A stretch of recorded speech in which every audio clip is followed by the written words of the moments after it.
Bueno, pues resulta evidente que vamos a hablar de educación, eso debería estar claro viendo ese título, pero el 2.0 hay que aclarar que representa cambio y no necesariamente o no solo nuevas tecnologías. Últimamente se está dando mucho peso a las TIC y efectivamente lo tiene, pero es solamente una pieza dentro de un puzzle mucho más complejo y a ese resto del puzzle, de hecho es el fundamental, es al que me voy a referir. Quizás lo más importante es pensar en cuál es el objetivo de la escuela, cuál es el objetivo de la educación. Y una buena respuesta, corta, sería prepararnos para la vida real. ¿Pero qué significa eso? Pues aprender a trabajar en grupo, en equipo, usar las nuevas tecnologías, ser capaz de enfrentarse a los problemas, ser capaz de hablar en público. En fin, si nos vamos a la calle y preguntamos eso, ¿te prepara la escuela para la vida real? Como mínimo ponen esas caras. Lo normal es que nos digan que, bueno, por ejemplo, la universidad. Pues cuando termines la universidad será cuando aprendas de verdad. La escuela, pues la escuela es otro mundo, no tiene nada que ver a la vida real. Entonces vamos a intentar resolver parte de ese problema, porque no tenemos mucho tiempo, señalando dos ideas fundamentales. Pero antes de eso, me gustaría que se fijaran muy bien en esa foto, porque si hay que dar un mensaje que resuma todo, ese es el mensaje. La educación es de todos, no solo del profesorado. También de los medios de comunicación, de las familias, de las empresas. Desgraciadamente es algo que suele ocurrir a veces. Empezaremos con un problema fundamental dentro del profesorado, y es que se utiliza una metodología tradicionalmente no realista. Es una secuencia de temas donde tradicionalmente el alumno se enfrenta al tema de números, al tema de ecuaciones, pero claro, dentro del tema de ecuaciones yo sé que solo hay ecuaciones, y la vida real quizás no sea así. Si uno empieza a pensar, por ejemplo, que quiere aprender a cocinar, lo lógico no sería pegarse un mes aprendiendo a cortar, un mes aprendiendo a hacer masas, un mes aprendiendo a hacer salsas, sino empezar con platos pequeños, con varias técnicas e irlo complicando. Eso, si lo trasladamos al mundo educativo, tiene un nombre y se llama así: aprendizaje basado en proyectos y aprendizaje basado en problemas. Y debería ser el pilar fundamental del cambio en la educación, en todos los niveles del sistema educativo. Y todo significa de verdad, todos. Se trata de la forma en la que un ser humano aprende de forma natural, no es más que eso, y es fruto de una evolución, de un proceso a lo largo de la historia. Pero claro, lo mejor es verlo con un ejemplo que se ha hecho en el Instituto de Valsequillo, también en Joaquín Artiles, y que consiste en soltar pues, una pelota de petanca, una de tenis y una naranja desde 1,30 m, por ejemplo, y pensar en cuál llegará al suelo en segundo lugar.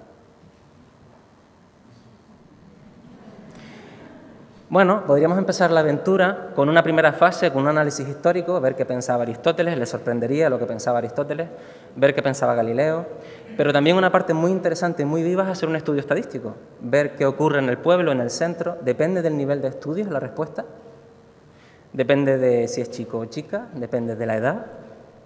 Podríamos pasar posteriormente a hacer un análisis técnico del proceso, un modelo experimental, donde grabamos en vídeo la caída de la pelota y con software libre, porque no me cabe en la cabeza utilizar otro tipo de software dentro de educación, analizar a qué altura está la pelota y, bueno, intentar construir una tabla.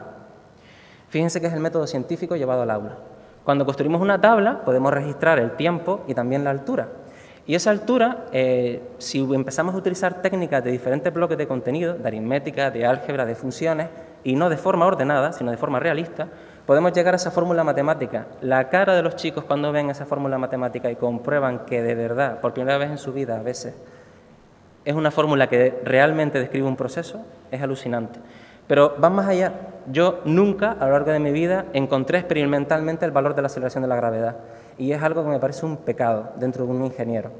El alumno lo puede encontrar en cuarto de la ESO utilizando este mismo proceso. Es más, puede relacionarlo con física y adquiere visión global de la ciencia, que muchas veces la ciencia está totalmente compartimentada. La pregunta fundamental, ¿esto nos prepararía? Imagínense, nos enseña a enfrentarnos a problemas, a identificar qué herramientas sé, qué herramientas no sé, a buscar información sobre esas herramientas y aprenderlas, a trabajar en equipo, a utilizar las nuevas tecnologías, a hacer planes. ¿Por qué no se usa? Eso nos lleva a un segundo problema, un problema que a mí personalmente me obsesiona y creo que es fundamental, y es que son dos realidades distintas. La escuela por un lado y el mundo real por otro. Hombre, si cambiamos la metodología podemos hacer algo más, pero podemos hacer todavía mucho más. Imagínense por un momento que en el aula empezamos a insertar cosas que tradicionalmente no están. Por ejemplo, he llamado cosas, con perdón, Podemos insertar a un padre de un alumno, a un familiar o a un arquitecto técnico, a un experto. Este, por ejemplo, es el proyecto Clepsidra, de análisis del fenómeno de vaciado de un bote lleno de agua. Y el arquitecto, fundamental, da una visión realista, técnica al alumnado de cómo utilizar todos esos conocimientos. Pero claro, estar dentro del aula puede ser un poco duro, a veces imposible. Y es ahí donde entran las nuevas tecnologías.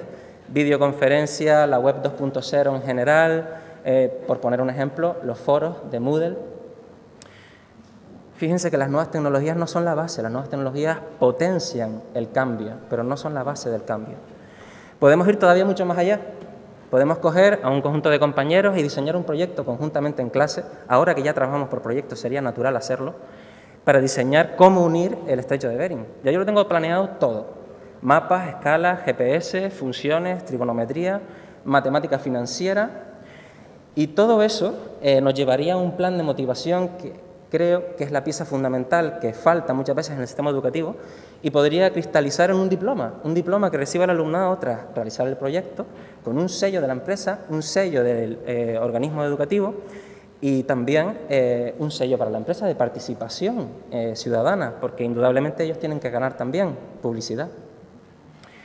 Podríamos ir todavía mucho más allá y esto es importantísimo. Podríamos hacer incluso un programa de televisión que se encargue de difundir todas esas ideas.